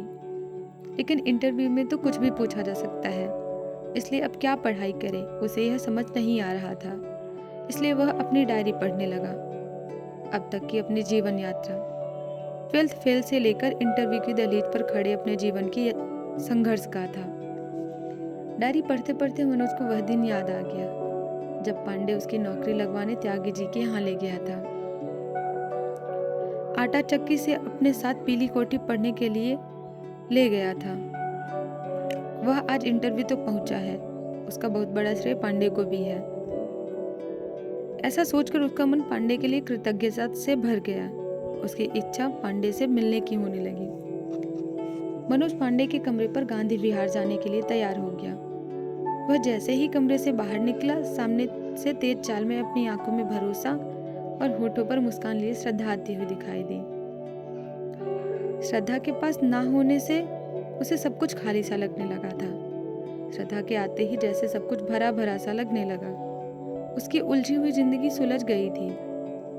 श्रद्धा ने मनोज से कहा, सॉरी मनोज, मैं लेट हो गई। श्रद्धा को देखकर मनोज के चेहरे पर मुस्कुराहट आ गई। नहीं श्रद्धा, तुम मेरी जिंदगी में एकदम सही समय पर आई हो। तुम्हारे आने से ही सब कुछ अच्छा हुआ है। अपनी तारीफ सुनकर श्रद्धा मुस्कुराने लगी। मनोज ने फिर श्रद्धा से कहा, श्रद्धा, मुझे पांडे से मिलने जाना है। अपने जीवन में उसका योगदान मैं कभी नहीं भूल सकता। मैं उसके बिना शायद यहाँ तक नहीं पहुँच सकता था।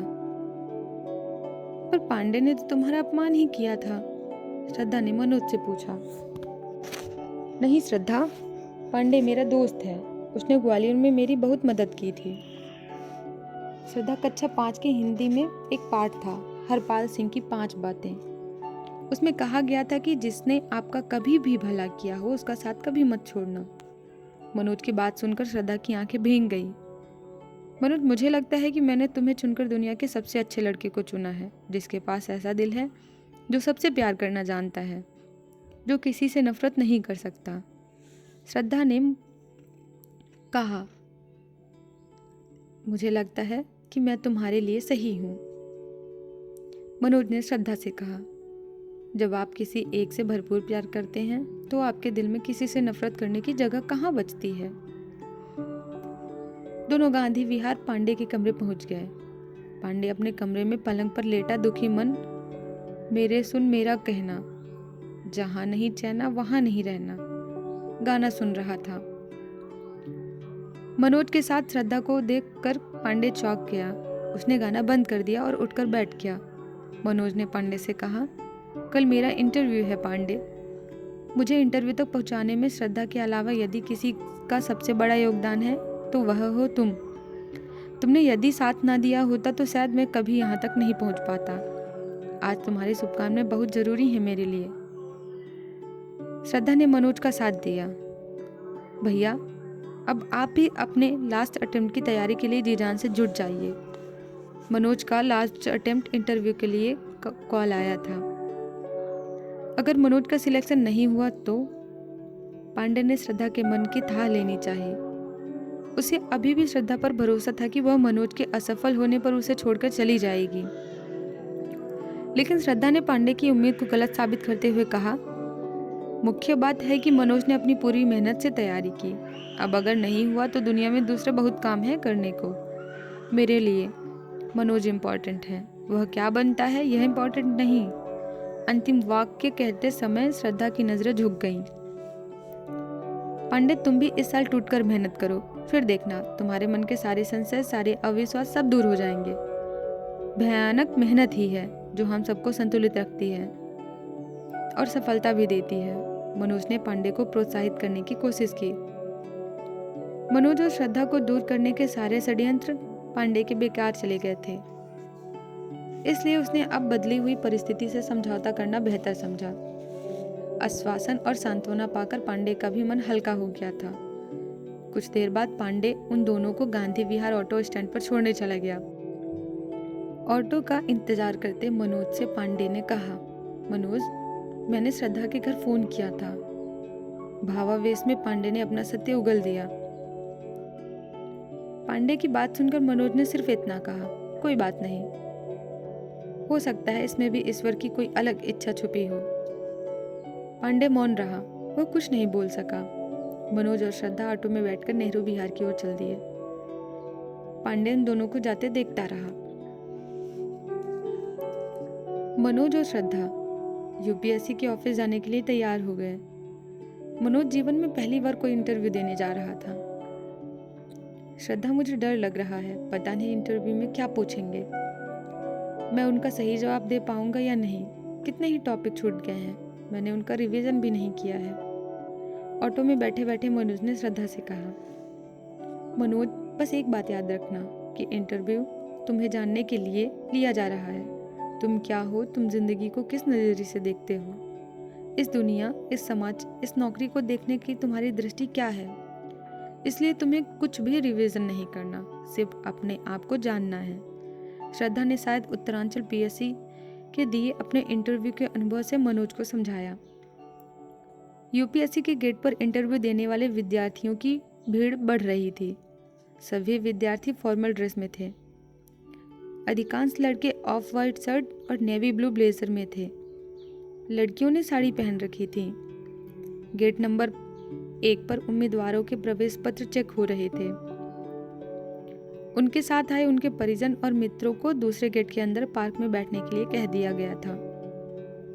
मनोज को अंदर भेजकर श्रद्धा भी पार्क में जाकर बैठ गई। मनोज और दूसरे प्रतियोगी अब एक बड़े से हॉल में थे, जहां उनके प्रमाण पत्र एवं मार्कशीट यूपीएससी के कर्मचारी चेक कर रहे थे। इस बड़े से हॉल में महात्मा गांधी और सरदार पटेल की बड़ी सी तस्वीर दीवार पर टंगी हुई थी। ठीक 10:30 बजे हलचल हुई। दरबान कमरे के अंदर बाहर होने लगे। इससे लोगों ने अंदाजा लगाया कि कमरे में इंटरव्यू लेने वाले शायद आ गए हैं। प्रतियोगियों के दिल की धड़कनें बढ़ने लगी थी। उनके गले सूखने लगे और हाथ पैरों में कंपन होने लगा। मनोज का इंटरव्यू डॉक्टर पीडी मेहता के बोर्ड में पड़ा। डॉक्टर मेहता आईआईटी दिल्ली के पूर्व डायरेक्टर थे, जिन्हें सरकार ने संघ लोक सेवा आयोग का मेंबर बना दिया था। मनोज के लिए यह खबर हताश करने वाली थी कि उसके इंटरव्यू बोर्ड के चेयरमैन का हिंदी साहित्य और इतिहास से कोई लेना देना नहीं है। डॉक्टर मेहता इस बात के लिए भी जाने जाते थे कि वह इंजीनियर और इंग्लिश मीडियम के लड़कों को इंटरव्यू में अच्छे नंबर देते हैं और सोशल साइंस एवं हिंदी मीडियम के लड़कों को कम नंबर देकर विदा कर देते हैं। दरबान ने पहले लड़के का नाम पुकारा। बाहर बैठे लोगों को घबराहट होने लगी। लड़का लगभग 20 मिनट के बाद इंटरव्यू देकर वापस आया। इस लड़के से पूछने पर ही अंदर के माहौल का पता लग पाएगा। लड़के ने दुखी होकर कहा, मैंने बताया कि मैं 10वीं क्लास से नियमित दिनचर्या से योग कर रहा हूँ, यह मेरी हॉबी है। तो चेयरमैन श्री मेहता बोल पड़े कि आप रोज खाना खाते हैं, तो वह भी आपकी हॉबी है क्या? मैं इसका कुछ जवाब नहीं दे पाया। डॉक्टर मेहता बहुत खतरनाक है, बिल्कुल नहीं हंसते। अगला लड़का बाहर आया तो वह भी दुखी था। उसने बताया कि उसके बीएससी में फिजिक्स में अच्छे नंबर नहीं आ पाए थे। डॉक्टर मेहता ने उसी पर मेरी खिंचाई कर दी। उन्होंने मुझसे मेरे पूरे 20 मिनट में फिजिक्स ही पूछा और बाद में कह दिया कि मेरी तैयारी अच्छी नहीं है, अगले साल आना। इतना कहकर लड़का अपनी गीली आंखें छुपाता हुआ बाहर चला गया। मनोज इस लड़के के इंटरव्यू को सुनकर घबरा गया। इस लड़के के तो केवल फिजिक्स में ही कम नंबर थे। इतनी छोटी कमी पर ही डॉक्टर मेहता ने इस लड़के का इंटरव्यू बिगाड़ दिया। मनोज ने अपने कैरियर पर नजर डाली तो वह अंदर से कांप गया। 10वीं 3rd डिवीजन, 12th फेल, गणित, फिजिक्स, केमिस्ट्री में 0, इंग्लिश लिटरेचर के कारण बीए में 2nd डिवीजन। डॉक्टर मेहता उसका क्या हाल करेंगे, यह सोचकर ही वह घबराने लगा। तीसरा लड़का बाहर आया। उसका चेहरा प्रसन्न था। यह लड़का अब तक आए सभी लड़कों में सबसे अधिक प्रसन्न लग रहा था। उसने बताया कि उसका इंटरव्यू बहुत अच्छा गया है। उसने कहा कि वह आईआईटी दिल्ली का विद्यार्थी है और अभी इन्फोसिस में सॉफ्टवेयर इंजीनियर है। उसका पूरा इंटरव्यू इंफॉर्मेशन टेक्नोलॉजी के प्रशासन में उपयोग के विषय पर चला। डॉक्टर मेहता ने 5-6 बार वेरी गुड बोला। मनोज ने इस लड़के का इंटरव्यू हताश करने वाले जैसा समझा। मनोज आईटी के बारे में उतना ही जानता था जितना उसने मुख्य परीक्षा के नोट्स में पढ़ा था। मनोज ने अपने विचलित और चिंतित मन को शांत करने के लिए आंखें बंद कर ली। बंद आंखों के पीछे कुछ दृश्य तैरने लगे।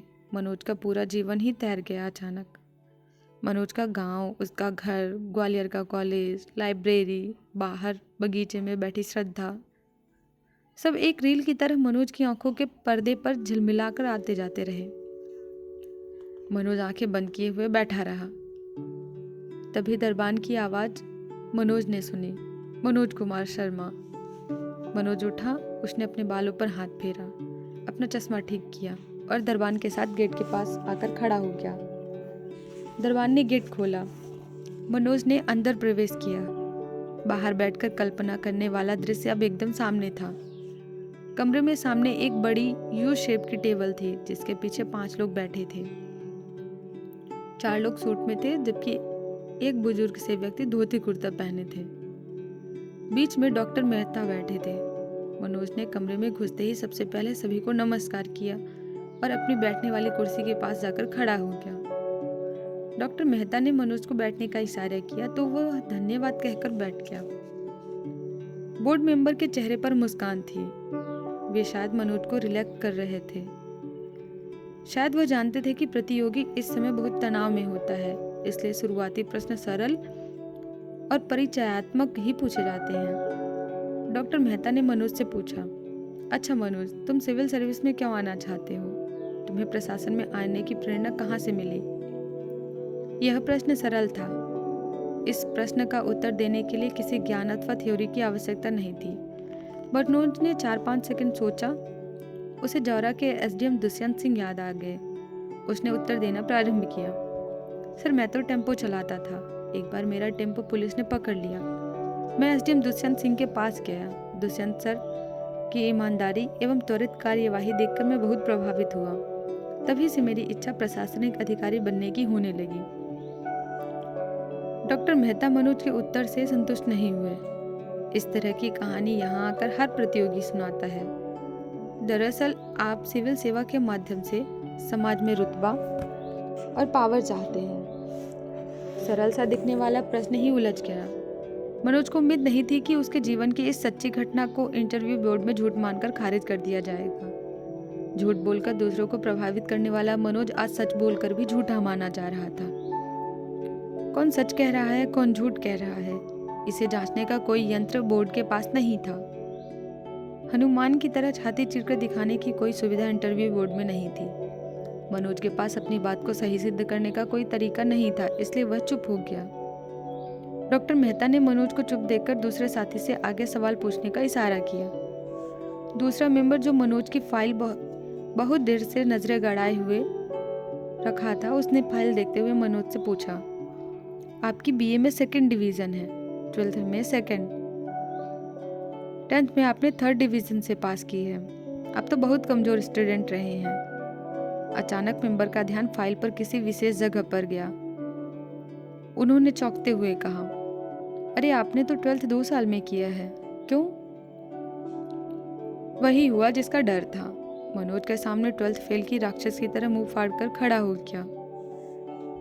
वह अब उस राक्षस के मुंह में समा जाए या बचकर निकल जाएगा, उसे नहीं पता, पर संकट का सामना करने की अपनी आदत को वह भूलना नहीं पाया।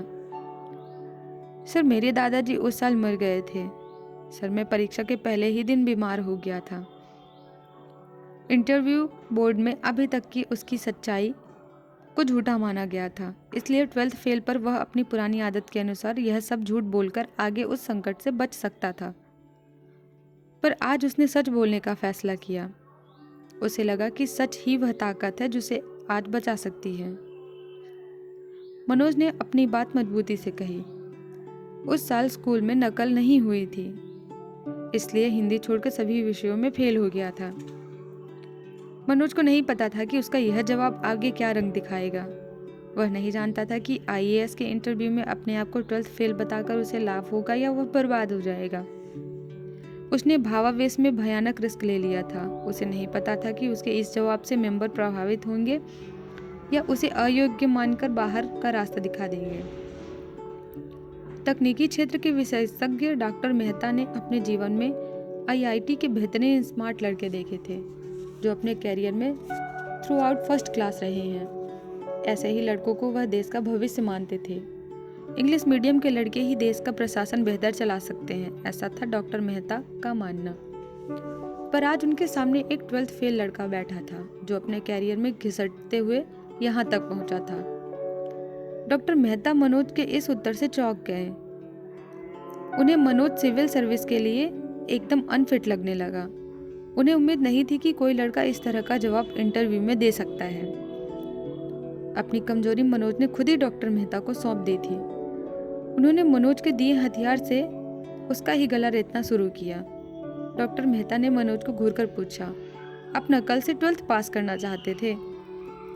आज तक ऐसा लड़का हमारे सामने नहीं आया जो यह स्वीकार कर रहा हो कि उसने कभी चीटिंग करके पास होने की कोशिश की हो। पता नहीं कहां से मनोज के भीतर आत्मविश्वास पैदा हो गया था।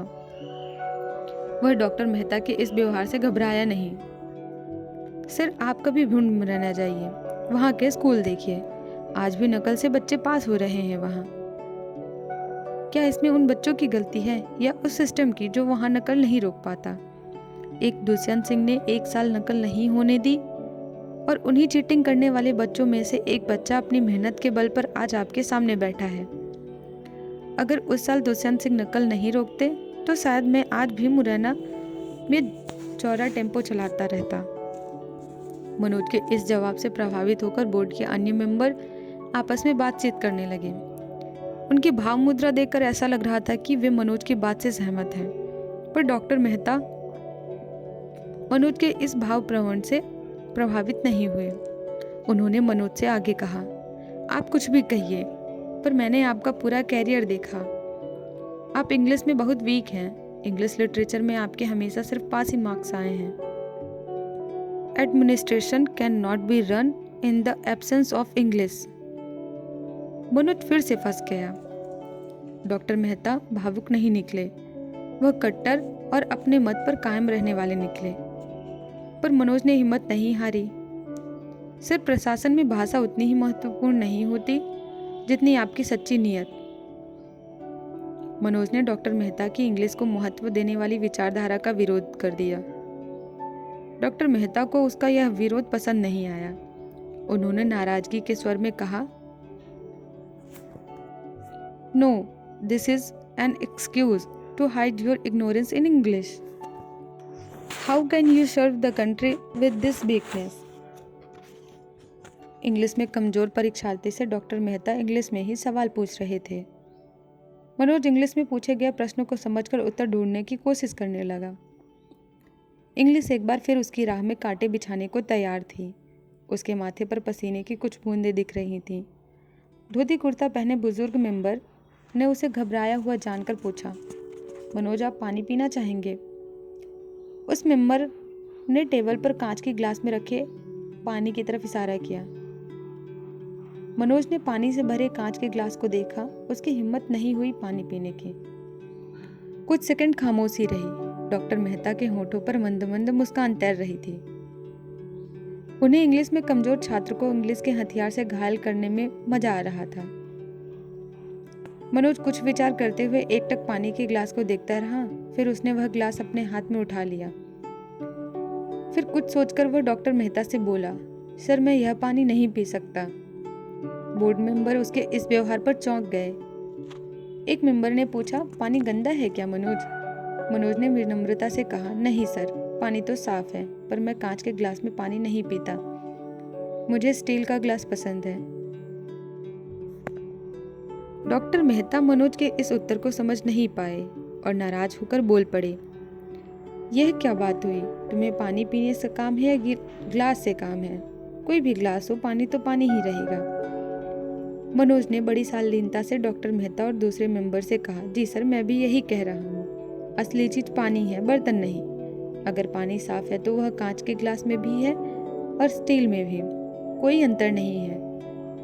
आपके विचार, आपकी भावनाएं, आपका ज्ञान यदि अच्छा है, श्रेष्ठ है, देश हित में है, तो यह अंतर नहीं पड़ता कि वह इंग्लिश माध्यम से प्रकट हो या हिंदी माध्यम से। इतना कहकर मनोज ने हाथ में पकड़े पानी के ग्लास से पानी पीकर खाली ग्लास टेबल पर रख दिया। मनोज के इस अप्रत्याशित उत्तर से सभी मेंबर आश्चर्यचकित रह गए। बुजुर्ग मेंबर के चेहरे पर चमक आ गई। उनके मुंह से अनायास निकल गया, वाह मनोज। डॉक्टर मेहता की नज़रें अभी भी नीचे रखे उसके सर्टिफिकेट पर टिकी हुई थी। उनका इंग्लिश का पहना हथियार मनोज ने बेकार कर दिया, लेकिन डॉक्टर मेहता आसानी से छोड़ने वाले नहीं थे। इस बार उन्होंने अपने साथियों से ही प्रश्न किया,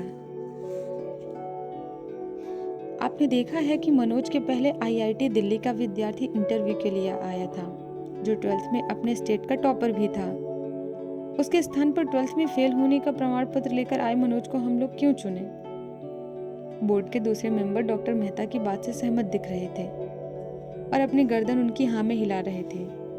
बुजुर्ग मेंबर ने मनोज से कहा, मनोज, तुम्हें 12th फेल होने के बावजूद हम लोग उस टॉपर लड़के की जगह क्यों चुने?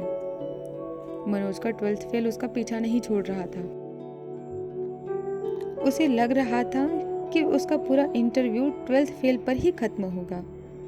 उसके द्वारा इंटरव्यू के लिए की गई तमाम राष्ट्रीय अंतर्राष्ट्रीय घटनाओं की तैयारी किसी काम नहीं आ रही थी।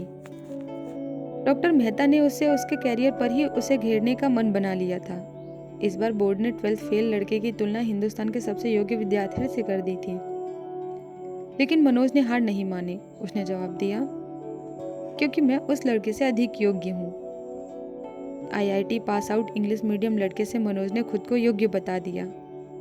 इंटरव्यू बोर्ड के मेंबर इस उत्तर से चौंक गए। सबके सब एक दूसरे का चेहरा देखने लगे। वे अब इसका कारण जानना चाहते थे।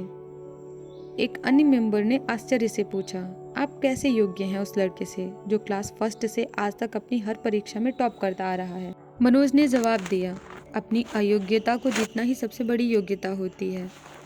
मैं 12th फेल एक अयोग्य लड़का हुआ करता था, क्योंकि गांव के बच्चों को गांव के सरकारी स्कूल में पढ़ाई का वह स्तर नहीं मिलता जो शहरों के इंग्लिश मीडियम स्कूल के लड़कों से कम्पीट कर सके।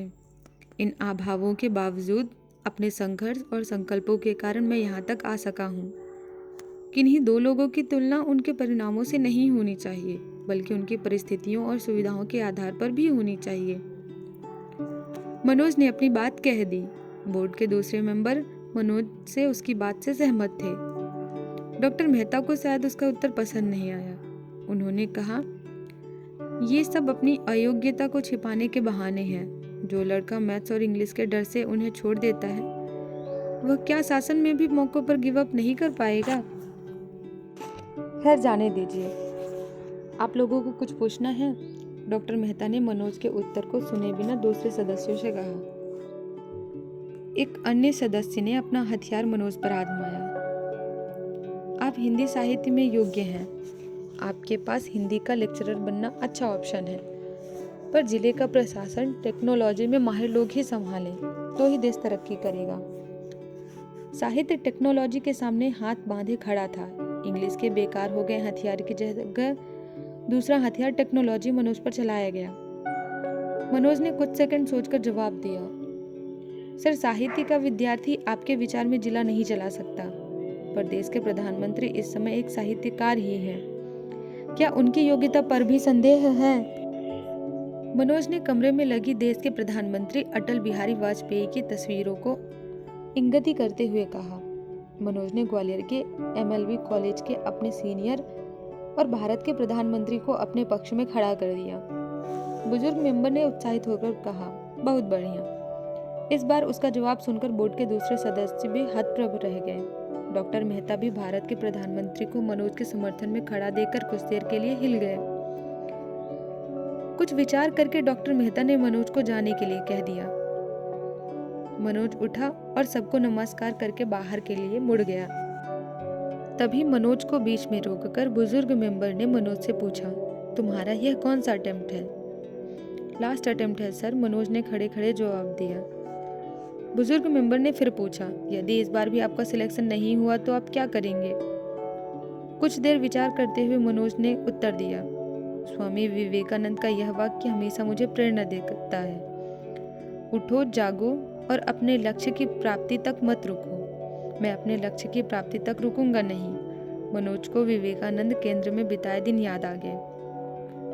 उसने विवेकानंद को याद करते हुए बुजुर्ग मेंबर को जवाब दिया, क्या लक्ष्य है तुम्हारा? क्या आईएएस आईपीएस बनना तुम्हारा लक्ष्य नहीं है? बुजुर्ग मेंबर को उसका जवाब सुनकर आश्चर्य हुआ। इसी आश्चर्य से उन्होंने मनोज से पूछा, आईएएस, आईपीएस, शिक्षक, लाइब्रेरियन, ये सब जिंदगी के लक्ष्य नहीं हो सकते, होने भी नहीं चाहिए। ये तो लक्ष्य प्राप्ति के साधन मात्र हैं। वास्तविक लक्ष्य है इस देश की ईमानदारी से सेवा करना। फिर चाहे आईपीएस बना जाए या कुछ और। अपनी बात पूरी करके मनोज चुप हो गया। बोर्ड के सभी मेंबर चुप थे। बुजुर्ग मेंबर ने मुस्कुराकर मनोज को जाने के लिए कह दिया। मनोज सबको नमस्कार करके बाहर निकल गया। 12 मई, फाइनल रिजल्ट का दिन। शाम को 5 बजे सिविल सर्विस का फाइनल रिजल्ट यूपीएससी बोर्ड पे लगना था। इंटरव्यू देने वाले सभी लोग आज इसी उम्मीद में थे कि उनका फाइनल सिलेक्शन हो ही जाएगा, जबकि 2/3 लोगों का सिलेक्शन होना ही नहीं था। चाहे कुछ भी हो जाए, होने ना होने की यह जद्दोजहद तब तक चलती रहती है जब तक फाइनल सिलेक्शन नहीं हो जाता। कोई भी विद्यार्थी गारंटी के साथ यह नहीं कह पाता कि उसका सिलेक्शन पक्का है। एक पल को उम्मीद बनती है, दूसरे पल ही निराशा छा जाती है। एक पल को सब बनता हुआ नजर आता है, दूसरे पल सब बिखर जाता है। शाम के 4 बज गए। मनोज ने रिजल्ट देखने से पहले आशीर्वाद लेने के लिए अपने पिता को फोन किया। पिता अभी भी झाबुआ में सस्पेंड थे। पिता ने फोन उठाया तो मनोज ने पिता से कहा, पापा आज मेरा सिविल सर्विस का फाइनल रिजल्ट आने वाला है। मनोज के अब तक के सभी रिजल्ट से अप्रभावित पिता की आवाज में इस बार उत्सुकता नजर आई। उन्होंने कहा, हाँ अच्छा, मैं चाहता हूँ कि तू आईपीएस बन जाए। पिता के मुंह से ऐसा सुंदर आशीर्वाद सुनकर मनोज उत्साहित हो गया। उसने कहा, आपका आशीर्वाद रहा तो जरूर सफल हो जाऊंगा। मनोज की बात सुनकर पिता अपनी ओरिजिनल भारी आवाज पर आ गए। अगर तू आईपीएस में सिलेक्ट हो जाए तो इस डिप्टी डायरेक्टर को नहीं छोड़ूंगा, जेल की चक्की पिसवाऊंगा, बहुत उड़ता है साला। मनोज को आईपीएस बनने की कल्पना करते हुए अपने शत्रु और वरिष्ठ अधिकारी डिप्टी डायरेक्टर को बर्बाद करने का सुनहरा सपना पिता ने देख लिया। मनोज के चेहरे पर पिता की कल्पना के कारण हल्की मुस्कान तैर गई। मनोज और श्रद्धा ऑटो से रिजल्ट देखने यूपीएससी के ऑफिस पहुंच गए। यूपीएससी के गेट पर जहां ऑटो रुका, वहां रिजल्ट देखने वालों की भीड़ पहले से ही खड़ी थी। ट्रैफिक संभालने वाले सिपाही को इस भीड़ से ट्रैफिक संभालने में दिक्कत हो रही थी। दोनों उस भीड़ के पास खड़े हो गए। सिपाही ने मनोज को लगभग धकेलते हुए आगे बढ़ने के लिए कहा। यूपीएससी के गेट के नजदीक पहुंचते ही मनोज की धड़कने ने अपनी गति बढ़ा दी। गेट के अंदर खड़े सभी लोग गेट के बाहर खड़ेर दिया गया। कर्मचारियों ने गेट के अंदर से बंद कर नोटिस बोर्ड पर 5 मिनट में रिजल्ट लगा दिया गया। मनोज को यह 5 मिनट जैसे 5 युग लग रहे थे। गेट खुलते ही भीड़ लगभग दौड़ते हुए गेट के अंदर घुस गई। रिजल्ट देखकर कोई खुशी से नाच रहा था तो कोई रो रहा है, कोई जमीन पर माथा पकड़े बैठा है, कोई बेहोश हो गया है। मनोज की हिम्मत नहीं हुई कि रिजल्ट देखे। उसने श्रद्धा को रिजल्ट देखने के लिए भेजा और खुद गेट के बाहर खड़ा रहा। अब सब कुछ श्रद्धा की हाँ या ना पर ही निर्भर है। कुछ लड़के हंसते हुए खुशी में झूमते हुए बाहर आ रहे थे और कुछ रोते हुए। बस यही 2 श्रेणियां थी आज यहाँ यूपीएससी के दरवाजे पर। अविनाश अपना रिजल्ट देखकर बाहर आया। अविनाश की चाल सुस्त और चेहरा उतरा हुआ था। मनोज ने अविनाश से उसका रिजल्ट पूछा तो उसने नामे गर्दन हिला दी और आंखों में आंसू भरे गेट के बाहर निकल गया।